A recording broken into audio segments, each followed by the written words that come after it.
नियम बन जाता है कि गलत सही वो डिसाइड कर चुका है, हमको उसका पालन करना है।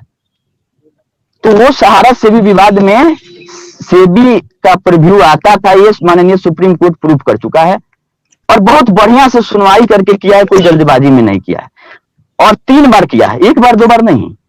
31 अगस्त को भी एक ऑर्डर आया है जिसमें 2 जजेज बेंच में का ऑर्डर है जो कि फाइनल जजमेंट हम लोग बोलते हैं। फिर 5 दिसंबर में भी आया, वो 5 जजेज बेंचेज है सर, ध्यान दीजिएगा। 2 जजेज बेंचेज का मॉडिफिकेशन उससे या तो उससे बड़ी कोर्ट करेगी, नहीं तो सॉरी 3 जजेज बेंच जिसमें चीफ जस्टिस ऑफ इंडिया भी है 5 दिसंबर वाले ऑर्डर में, और उसमें मॉडिफिकेशन हुआ 31 वाले ऑर्डर का। अब रहा क्यूसब का बात, तो इनका खेल समझिए आप। आपको समझाना सर सबसे पहले जरूरी है कि अगर आप समझ जाइएगा तो हम लोगों को आने की जरूरत नहीं है, खुद आप इनसे सवाल पूछिएगा और इनको चैनल से आउट कीजिएगा। होता है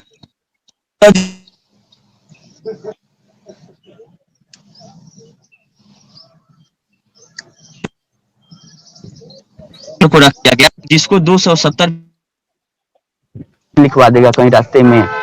कोर्ट का सिस्टम है, 23 एक्ट टोटल लिखा गया है कि टोटल 23 एक्ट और रूल्स को ध्यान में रखते हुए ये निर्णय दिया जा रहा है कि कहीं किसी का वायलेशन नहीं हो जाए।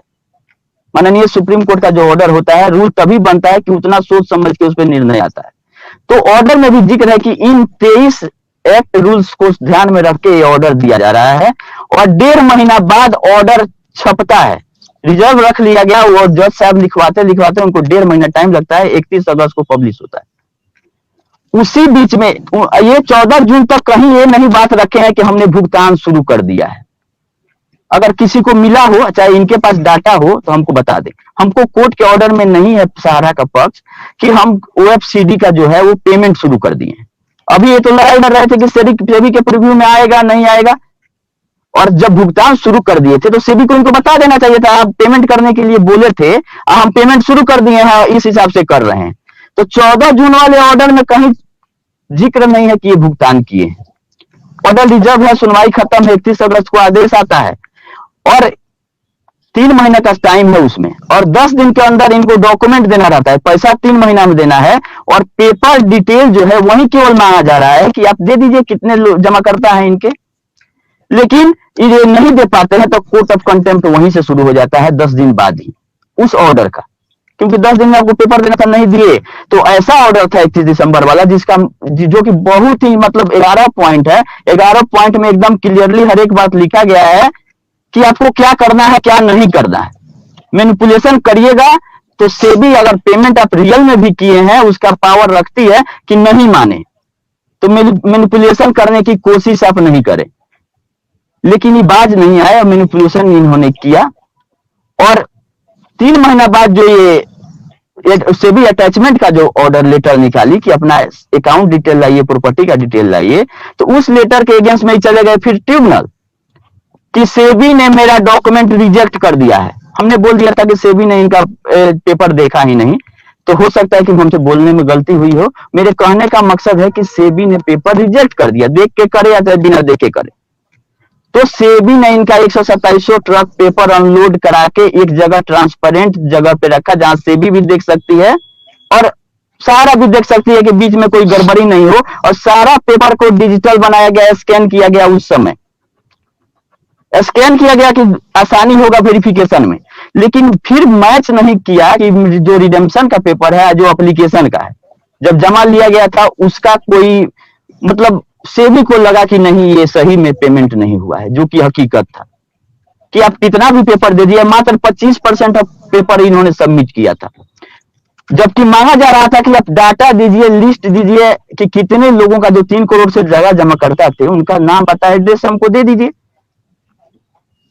तो ये बोले कि 50% ऑफ डॉक्यूमेंट जो मेरा है हार्ड कॉपी में है और 50% सॉफ्ट कॉपी में है, और भी लास्ट में चल के, क्योंकि इनका जो 3 करोड़ जमा करता था वो मुश्किल से 50 लाख लोग होगा, और एक ही आदमी का जैसे अभी सोसाइटियों में 4 मेंबरशिप जनरेट हुआ है, वहां भी एक ही आदमी का 10 बॉन्ड दे दिया गया। अगर 1 लाख आप जमा करने जाइएगा तो उसको तोड़ दिया गया, जो कि नियमतः गलत है इनकम टैक्स के हिसाब से।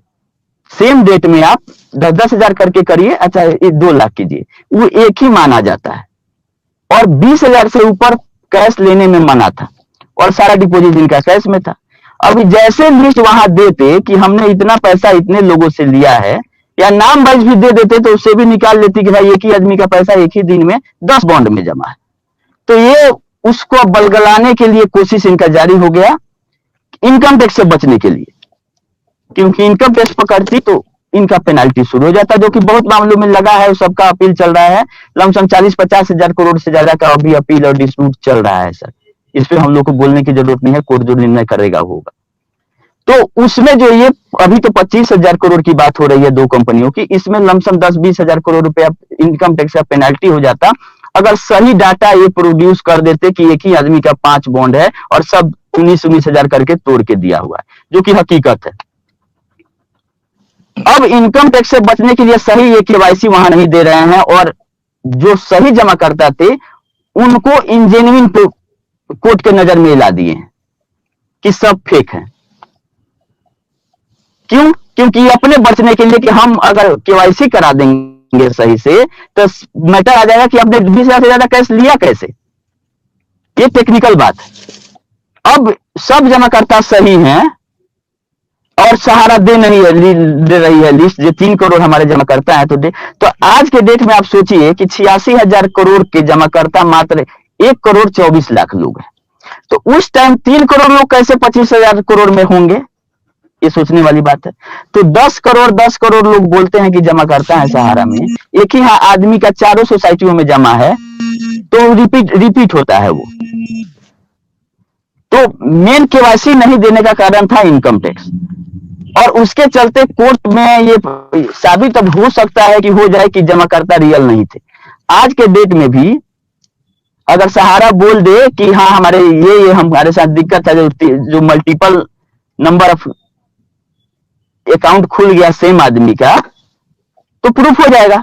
जैसे पोर्टल आया, ये वापस कर दे बॉन्ड सबको, रियल एस्टेट और हाउसिंग का, कि आप अपना पैसा सेबी से ले लीजिए।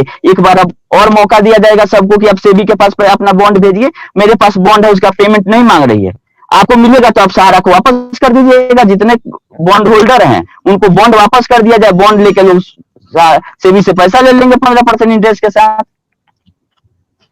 स्टार्ट करो भाई।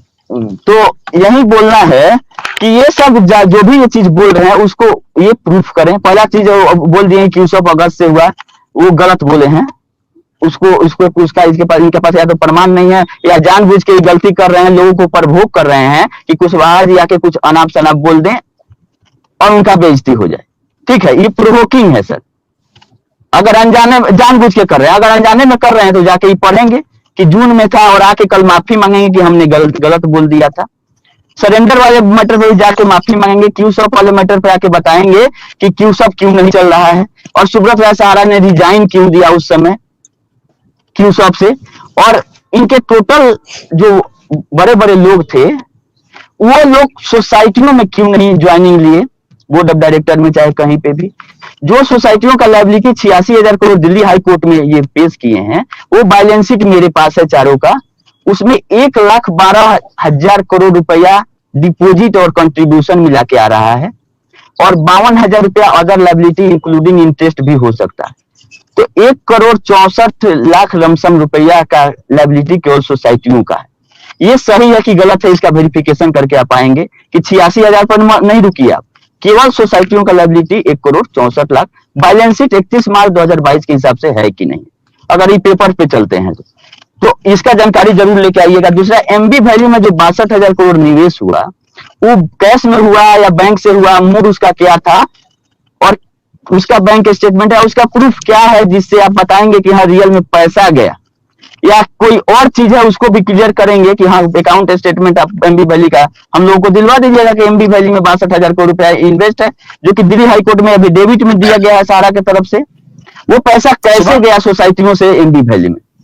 शुभम, हम बहुत जानकारी आपसे मुझे मिली है, और आप ठीक कह रहे हैं कि हमारे पास भी और पुख्ता जानकारी होनी चाहिए। बहुत टेक्निकल जानकारी मुझे मिली है आपसे।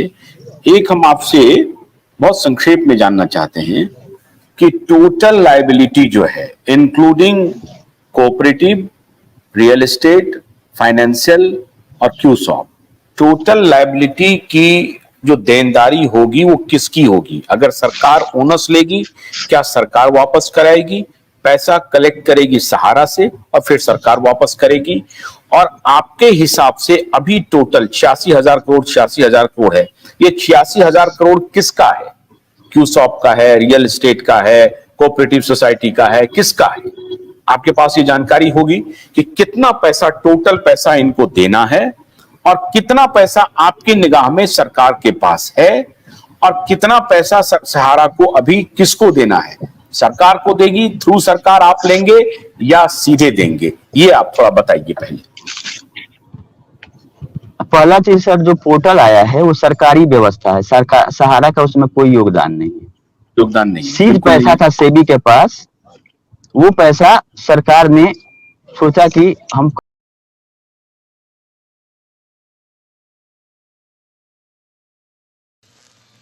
भोलानाथ के 2-in-1 बैटरी ऑपरेटेड हार्वेस्टर कम ब्रश कटर के साथ ट्रॉली अतिरिक्त लागत पर उपलब्ध है।